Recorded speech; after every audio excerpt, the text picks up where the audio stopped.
साथियों welcome back. आप सभी लोगों का बहुत बहुत स्वागत है मेरे यूट्यूब चैनल पर। सुप्रभात, नमस्कार। जहां भी होंगे स्वस्थ होंगे, सुरक्षित होंगे और अपने अपने लक्ष्य के प्रति पूरी तन्मयता के साथ लगे होंगे। तो चलिए आज के दिन की शुरुआत करते हैं करंट अफेयर से। और आज हम लोग बात करेंगे 3 सितंबर के महत्वपूर्ण घटनाक्रम के बारे में। और ये घटनाक्रम वही है जो आपके एग्जाम में कुछ काम करे और एग्जाम में आपके सफलता में थोड़ा सा हेल्प करे, मदद करे और आप सफलता को प्राप्त कर सके। तो मैं वही घटनाक्रम लेकर आया हूं जो आपके लिए बहुत जरूरी है।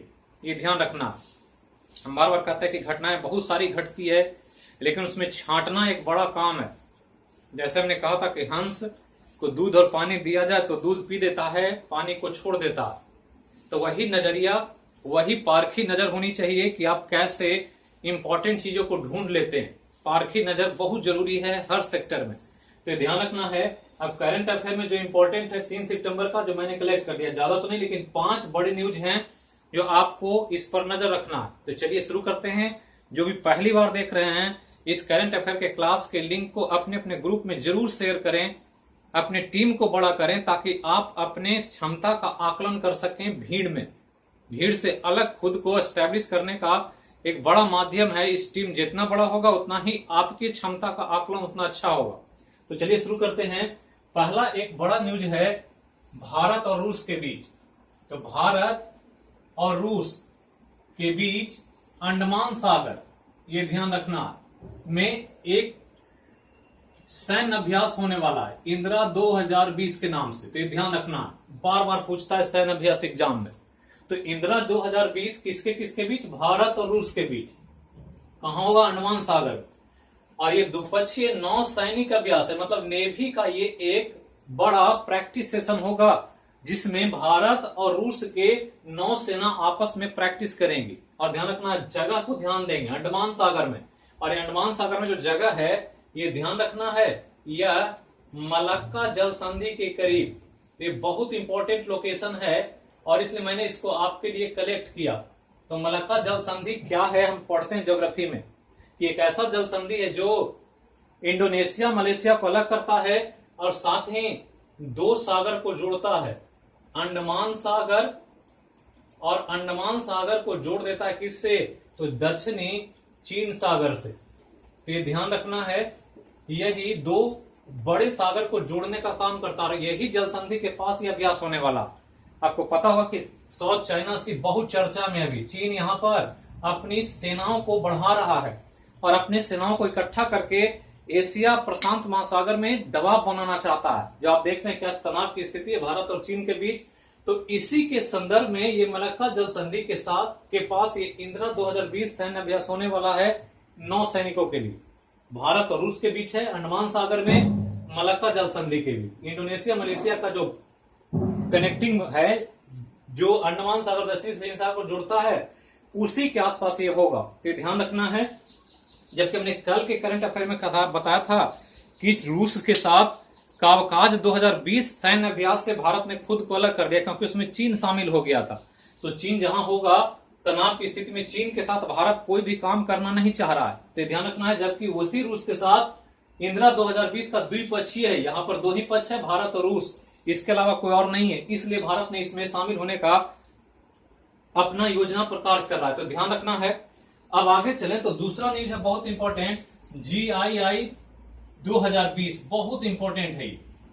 पूरा नाम है ग्लोबल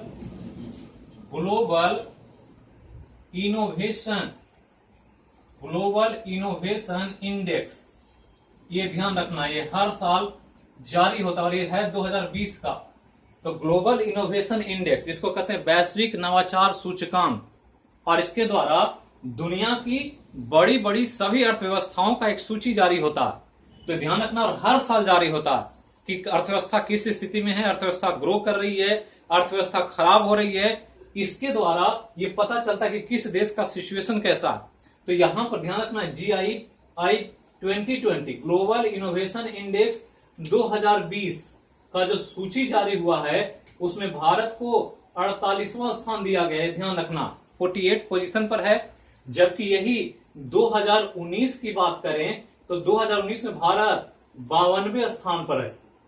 और ये हमने बताया था आपको जब ऑफलाइन क्लास चल रहा था नवजीवन कैंपस का, तो वहां पर मैंने चर्चा किया था इसकी। तो 52वें स्थान पर 2019 में है, और जबकि 20 में 48वें पर पहुंच गया। मतलब 4 पायदान का छलांग लाया भारत ने। इससे पता चलता कि भारत की अर्थव्यवस्था जो है पहले से अच्छी हो रही है, और एक बड़ा अचीवमेंट माना जा रहा है। जो आज जीडीपी निगेटिव में चला गया बहुत ज्यादा, उसके बाद भी इंडेक्स में 4 स्थान ऊपर जाना भारत की अर्थव्यवस्था को एक नई दिशा दे रहा है। तो ध्यान रखना है, जबकि पहले स्थान पर स्विट्जरलैंड, तो पहला स्थान भी पूछता है, भारत का पूछेगा तो पहला स्थान पर स्विट्जरलैंड है। जबकि ध्यान रखना है, ये जो सूची जारी हुआ था इसमें कुल 131 देशों की अर्थव्यवस्था को शामिल किया गया था।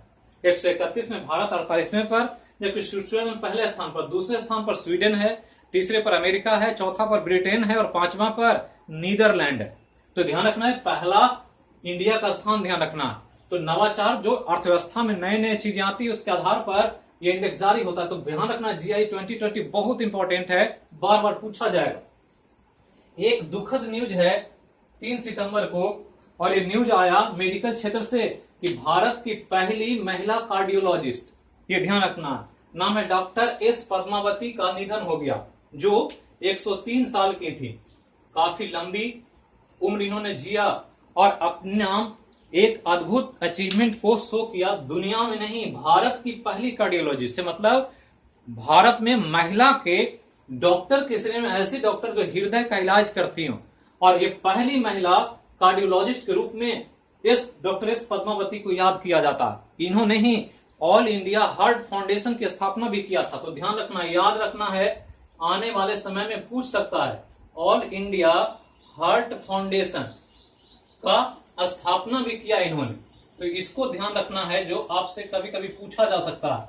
और ध्यान रखना है कि इनको गॉड मदर ऑफ कार्डियोलॉजी भी कहा जाता है। मतलब कार्डियोलॉजी के क्षेत्र में ये भारत की मां की श्रेणी में है। तो ध्यान रखना है, डॉक्टर एस पद्मावती को, जिनकी निधन कोविड-19 के कारण 103 वर्ष की उम्र में हो गया, गॉड मदर ऑफ कार्डियोलॉजी, ये याद रखना है। और ये भारत की पहली महिला कार्डियोलॉजिस्ट है। कार्डियोलॉजिस्ट मतलब जो हृदय का इलाज करे, हार्ट का जो उपचार करता है उसको कार्डियोलॉजी कहते हैं।